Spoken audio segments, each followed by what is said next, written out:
Andrew, question for you, bro. So you mentioned traditional women. Yeah. Where do you find them nowadays? Where do you find these women, bro? Firstly, you find a traditional woman because you have to make a traditional woman. You can't find a woman. You have to make a woman. You have to teach her and guide her. She has to learn from you. She has to grow from you. So you need to find a woman early enough in her career path of running around dating men before her to do anything detrimental to her psyche where she cannot absorb the lessons which you want to preach upon her.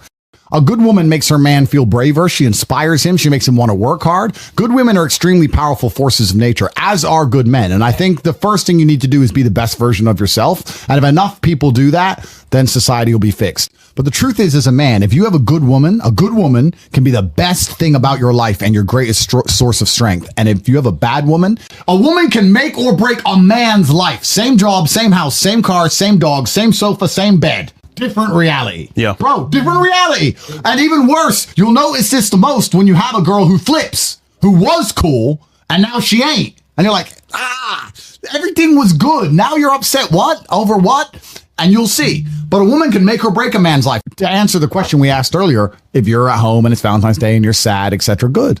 Good. You're lucky and you're blessed and you need that mental reframe. And it's amazing how powerful a mental reframe can be. I think a lot of people even underestimate that the exact same scenario with a complete different reframe of it can change the outcome and all the lessons you learn from it. When bad things happen to me, my first answer is good. I've trained myself. This has happened. Good.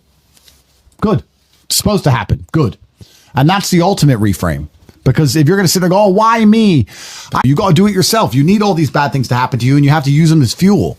I think all the bad things that happen to you in your life are extremely important. I think pain is one of the most important elements of the alchemy that's required to become the most fantastic version of yourself. If you look at any superhero movie, the superhero had pain. Batman's Batman because they killed his parents. If they didn't kill his parents, he simply wouldn't be Batman. And I think a lot of men, when bad things happen to them or heartbreak, etc., they don't understand that all that pain that's been given to you in that scenario is extremely important and valuable. Probably the worst experience as a man is to go through life and everything go right all of the time. Actually, imagine that. You're born, you wake up, everything's fine. Your girl ain't going to leave and you don't have to go gym and no one's going to try and fight you and your bills are always paid. That sounds depressing to me. Genuinely, all these bad things are supposed to happen to you so you can level up. You're supposed to go through the pain so you can get better. It's a universal law it's a constant of the universe. Even if you want to build bigger muscles, you have to destroy the old ones. That's how they grow bigger, right? You want to be more resilient. You want to be more observant. You want to be more capable of dealing with negative scenarios or heartbreak or bad things happening to you. Well, then you better get used to pain. Pain is the flavor of life. And the people who try and change the flavor are never going to be as competitive as the people who eat it up and go, okay, that's what it tastes like. Fine by me. Give me some more. And those are the ones who get very good at it. So if you're sitting here at home and you're sad, fantastic. I'm a little bit jealous. I'm genuinely a little bit jealous. Bad things are supposed to happen to you, but you have to use them as fuel. You can't sit there and let the bad things happen to you and feel sorry for yourself. You got to take all that pain and turn it into something good. That's your responsibility as an adult. Yeah, I think men have a natural, innate masculine instinct to protect and to provide. Yep. If you're a man who has his stuff in order, you naturally want to protect those you care about. And you naturally want to provide for them. You have no problem paying their bills and taking care of them. A good man has no problem paying the bills for his woman and paying the bills for his kids and making sure they're safe. That's what a man wants to do when he has his things in order. If you're the kind of man who doesn't feel that way innately, there's something wrong with you. And there's probably 50-50 is unacceptable, guys. Yeah, and there's probably something wrong with you because you're not being the best version of yourself. And it's amazing how easily you'll do the things you're supposed to do when you're the man you're supposed to be. And if you focus on making sure you're as strong and rich and smart and hardworking and intelligent as possible, and if you're careful with the company you keep, both male and female, and you have friends, like that's what's so important about masculine networks. So if you're the good person around the right people, you're going to end up affecting everyone around you. You can't go through the world without leaving a ripple effect. And that's why you have to be your best version of yourself. And that ripple effect is going to be vast and it's going to be continuous into space time. And you don't know how the butterfly effect works. You don't know about you being a nice, courteous person, holding that door open that one time, how that can affect someone's life in such a positive way, or smiling at someone when they do something nice to you, or helping someone who needs help. You can be a genuinely good person, but to do that, you need to be a man of capability. And you need to understand that the whole world can be fixed if men and people get their act in order. And I truly believe that all of this falls on men. But I actually believe that men are meant to lead, and women in general, as a general rule, when they find a man they respect, they follow him. And I know that because if you meet a good woman and she loves you, all of a sudden she likes the music you like. Yep. She likes the cars you like. She believes the politics you believe. She watches the shows you watch. So if we have such a problem with women, she plays the games you play, all of it. So we have such a problem in the world today. That's down to a huge lack of masculine role models and a huge lack of men doing their job. Because as much as we laugh and clown on women, etc., if you're a man who has his stuff in order, you're going to find a woman who's loyal to you. And they do exist. It's all about taking accountability as a person, blaming yourself for absolutely everything so that you have power over the situation, because you have no power if you blame the world. If you blame women for everything, you have no control. Yeah. If you blame yourself, you have control over the situation. And I think that if men get their act together, you'll be surprised how that will expand out towards society, and how not only your life gets better, but the life of everyone you care about, everyone you meet, everyone you interact with, their lives get better by extension. And that's what we need to fix society. I think that the universe or God or whoever you want to call it, I think they know what they're doing. You're going to get exactly what you deserve in this life. And if you don't have the things you want, quite often you don't actually deserve them. And if you start acting in a way where you do deserve them, you'll be surprised how quickly and easily they appear. You'll see. And a lot of you are sloppy and lazy, and you don't care to look back and realize where you've been sloppy or lazy, or realize where you've made mistakes. And then you're not understanding why your life is constant blunders and bluffs. Well, that's because you keep making mistakes. But if we look at it in a more universal and as a more meta point, I love that the world is hyper competitive. And when you're extremely successful, you do. I love the fact that women only want to date men with lots of money, because I have lots of money. And I love the fact that women want to date men with good bodies who are strong, because I'm strong. It's fantastic. I would actually be devastated if women changed their minds, because I like it being that competitive, because I like to win, and I have no problem with the competition. I have no problem with war. If you're going to sit and go, women shouldn't think this way, what you're actually doing, and you may not realize you're doing this, but you're speaking to the universe and saying, I can't win, so I want to change the rules of the game. Good point. I think you should apply a completely different mindset. If women sit there and say, I want this, this, this, this, and this, I am never offended by that, because I sit there and go, yep. Okay. All right. Text me then. I'm winning. So I'm winning. So I think you should look at these things as a man. How can you, as a man, take absolute self-accountability? Yep. You can blame her, and you can blame women, we can blame society, all those things. That's true. But the best thing you can do is sit there and go, well, let me make sure I don't fall into any category where I can be disqualified. Yeah. And then you don't have to worry about any of these things. And the best thing about being a man, in fact, the only good thing about being a man, because being a man is much harder than being a woman. You're born with no value. You don't matter. Your life is hard. The only good thing about being a man is that it's a harder version of the game of life. It's a more difficult version of consciousness. And if you play a harder video game, you get a higher score. If you're a top tier male, it's the best possible experience. There are dudes out there who are jealous of chicks, because chicks get attention, because they're like, those girls get to go here, these girls get to go there. But if you were at our level getting to do it as a man, not as a chick, as a man, it's better. It's much better. It's always going to be better. Yeah. So we have the best possible chance to live the best possible life. All you have to do is be man enough to get your stuff in order. And this is something that's really true about the world. And I say this all the time. People often say it's okay to fail if you try your best. But I will argue, if you try your best, you will never fail. If you try your best, you will not actually fail. If you get up every day and do what you're supposed to do. I've never seen a person get up every day, eat right, hit the gym twice a day, every day, eat properly, sleep as much as they're supposed to, their supplements are in order, doing their absolute best, who was not in good shape. I've never seen it. It's literally physically impossible. Yeah. So you either want it or you don't. And it's the same with absolutely everything else. A lot of people go, I've been trying. If you were really trying for the amount of time you've said you've been trying, you wouldn't still be in the position you're in. And that's the truth. When you're truly trying your best, people often ask me, they say, well, if women love money, why are they with these guys or these broke guys, or why are they with this guy who's trying to come up? I think if you're actually really trying your best in your life, and you're doing your very best to build a life, even if you don't have it yet, I think people can smell it. Not just women, men. Ambition. People can smell the they can see their life's in order. They're good. Something's right. You can call it magic. You can call it energy. Is loud. You can call it something. Potential is very loud. And it's kind of amazing that guys will sit and go, what do I do about this girl? How do I get this girl? And they'll send super chats. How do I get this girl? How do I get that girl? If you actually just do the things you know you're supposed to be doing and get your life in order, you'd be amazed how quickly it all falls together. It's like everything else. In chess, good moves come from good positions. Boxing, you land a good punch because you're standing in the right place at the right time. You do the right things. The rest of it's actually pretty easy. And as bad as this world is and as difficult as women are and feminism and all these things, I promise you, if you're acting the way a man should act with honor, integrity, you're hardworking, you're perspicacious and you have perseverance and you do all the things you're supposed to do, you're going to find a loyal woman who adores you. You're going to find it. You can be in the worst. You can be in Miami, Ratchet City, but you'll find a girl who's obsessed with you if you're doing all the things you're supposed to do. Even if you're not a millionaire yet, but if you're doing the things you're supposed to do. It's kind of beautiful how God will give that to you if you finally get your act together. If you're working hard, training hard, showing you're brave, showing that you're not afraid. This is some of the things that I think people don't understand as well. We talk about emotionality in men and how women find it unattractive. And I actually agree by and large, if you cry in front of your chick, to a degree, she'll lose respect for you. But it depends why. And there's always nuance and scenarios where that changes. If you're crying out of frustration or crying like a girl because you can't fix something, then I think she'll lose a lot of respect for you.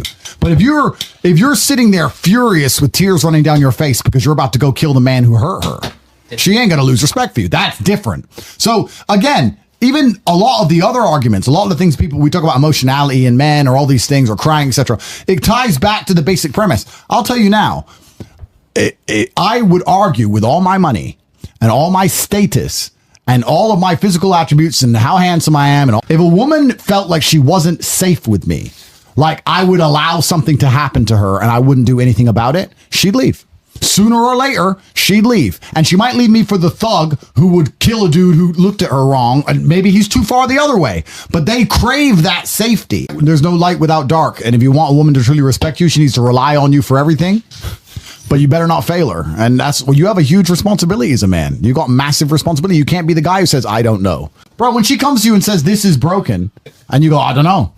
She's going to look at you like, what? Who are you? Even if you don't know, you got to find someone who does know and pay the price and get it fixed. That's your job as a man. And you just start saying, I'll just tell her I love her all the time. Everyone on Instagram tells her they love her. And eventually she'll check one of their profiles and he's got a nicer car than you and he's better looking than you. And it's just a slow ticking time bomb. And we can apply this to relationships and everything else. You don't own anything. Everything is rented. You have a nice business, you stop working on it, you go broke. You have a nice body, you stop training, you lose it. You have love, you stop working on it, you lose that too. Everything is rented. And I'll tell you the number one thing in the world that's rented that most people don't realize is that there is your woman's respect for you. You can't start slipping because you start slipping and the trap is they make you slip. Yes. Just eat this food. The superpower is to never be slipping. I'll even tell you now, this is a personal story. It's a personal experience, but women have said to me, you always live with your boys. Why are you always with your boys? I'd like to live with you. But they never leave me because living with my boys is what keeps me sharp. That's why I am the man they're in love with in the first place. If I live with just them, you're never going to be the same as when you're with the predators. You're never going to train as hard. You're never going to keep your head on a swivel the same. You've got to have that. You've got to have that warrior instinct. So when we talk about a woman's respect being rented for you, that comes down to so many tiny things. It comes down to the fact that your phone is charged and your gas tank is full and you're organized. Bro, some of my best conversations are me sitting with my girl and talking about what we would do when World War III comes. What we're going to do what we would do if someone tried to break into our house. Well, they can't, baby, because I put a gate there and I've got armed guards. I've got bulletproof doors. Look, here's a Glock. I got this here. I didn't know that gun was there. Of course I do, baby. I got everything. Like, they love hearing that. They don't love it. They love hearing that more than anything. Stay ready. Stay ready. Because that's what they expect from you as a man. I'll tell you, nothing will turn a chick on more than you telling her how you'll fight the entire world to save her. But they also expect it of you. And it doesn't matter how liberal the relationship, doesn't matter how feminist the girl and guy. If they're walking down the street and a man comes up to attack them, she's going to expect her man to do something. Damn right. She's going to expect him to do something. I think one of the few things left you can offer as a man that social media cannot yet replace us for is security and safety. I think it is your primary objective to make a woman feel safe. And I think if you can do that, she will feel something intrinsic that is aligned with her biology that she can't get from social media. And if you do it well and you're good at your job, in fact, her being famous on social media and having so much attention ties into her needing safety even more. And I think that security and safety can be physical, it can be financial, it can be in a lot of different ways. But if you say to a woman, look, you can get a bunch of attention on Instagram, sure. You can make some money on Instagram, sure. A bunch of men are going to message you on Instagram, sure. But I'm the only one who's going to make sure nothing bad happens to you. I'm the only one who's going to make sure you don't make mistakes. I'm the only one who's going to make sure that you are taken care of. And if there's a problem, you can call me no matter what. And that requires a degree of competence and capability. But I feel like, and I'm just talking from personal experience, if you can't make a woman feel safe nowadays in lots of different regards, both physical and financial, and even intellectually safe, if you're competent and a woman comes to you with her problem, it takes you less than a fraction of a second to tell her what to do. Yeah. If you can make her feel safe, you can compete with the machine mind. But if you can't give her that safety feeling anymore, if you're Joe Schmo and you can't do it, or if you don't feel like, or if she doesn't look at you as a man who she can come to for guidance or advice, if you can't give her safety, I don't think you can compete with Instagram. I think you're going to lose, no matter how much money you have or how much attention you give her. You can't give her more attention than the world will give her on Insta. You can't. Safety's all we have left, which ties into why it's so important you need to be a masculine man in the first place. She needs to look at you. My girl says to me all the time, "You're my hero. You're like a hero. You're like a superhero. You're like the heroes. I know nobody can touch me if because you stop them." Like, you have to give that feeling of safety now. You do. Otherwise, I don't think you could compete. So then you have to sit down as a man and go, okay, I have this woman. I really love her. She has this Instagram page. She's getting money, attention, validation, all these things from there. I want to make her feel safe. How do I do that without coming across like a controlling weirdo? Well, she needs to truly respect me and allow me to have enough guidance and enough control over her life for her to feel as safer as a person, for her to respect me as a man and respect my competence. But I feel like striving to give your woman safety is now more important than ever. Safety is one of the last true emotional biological triggers that women have left. Truthfully, if you care about your woman, you should be doing this anyway. If you live in Phoenix, Arizona, and you see girls who get murdered in Phoenix, Arizona, you need to send that news article to your chick. Yes. That's not dark side at all. That's not being manipulative. That's saying, look, everyone thinks it won't happen to them till it happens. It happens. Look at this. Here's how, and then ask her as an adult. You're an adult. How do you think, look at the scenario, read the article. Why did this happen to her? Well, first it was 9:30 at night. Secondly, she was by herself. Thirdly, she was riding a bike. Like, how do we make sure this never happens to you? Do you understand that I wouldn't be able to continue with my life and be the same person if I lost you? How do I make sure this never happens to you? My number one goal is not to stop you having fun and not to stop you living your life, but I feel like as a man, I need to protect you. Here's this, that. Once you show your intention is truly for her safety, she's going to be far more likely, she'll have a much higher propensity to listen to what you say, because that's the last thing left you can offer as a man. Now, if you're lazy, Really good point. If you're lazy, if you don't train, if you don't know how to fix the fridge, if you come across as incompetent, if you're sloppy, if you're slow, then she's not going to believe you when you try these things, because she can say, well, what would you do anyway? I have genuinely never been, or every single girl who knows me, whenever they watch the movie, and this is, I swear to God, when they watch Taken, they message me. They say, you'd do that, wouldn't you? So, of course, top G. They believe Liam Neeson my ways, because I'm that guy. Yeah. I'm that guy in their mind. I mean, you got to be that guy. I've had my girl say to me, can I go here? And I say, no. I don't trust those people, or it's dark, or I'm not around, or I don't really want you to go there. And she'll say, I'm so glad you said no. And I'll say, what do you mean? She goes, I don't know. I'm just glad you said no. I feel safer. I feel happier that you won't even let me go. Yeah. You can't get your girl to listen. If I tell her not to go, she's more happy I won't let her. And that's kind of where, I guess also, if we go further down the rabbit hole, you can also apply this to other things. If you say to a girl, don't go to the club, why? You're right, but the reason you're telling her reeks to a degree of insecurity. Now, you're right, and you can do it the right way. But if you were to say, I don't think you should be going out, bad things happen, I care about you, and I want to make sure you're okay, I'll take you out, but I don't think you should be going out. And she's like, I really want to go. You're like, all right, cool. I'm trying to protect you here. I'm your man, and I believe it's my job to keep you safe in all realms. If you want to disobey my orders, well, then how can I be responsible for making sure you're safe? But now you're not speaking from a position of insecurity. You're speaking from a position of authority and respect and capability and competence, which is a different thing. And I don't think many men even do that. I'll say to my women, be home before dark. They could be 28 years old. And I'll be like, well, it's dark at 6. Yep, I want you home before dark. Bad things happen in the world. I want you home because I love you.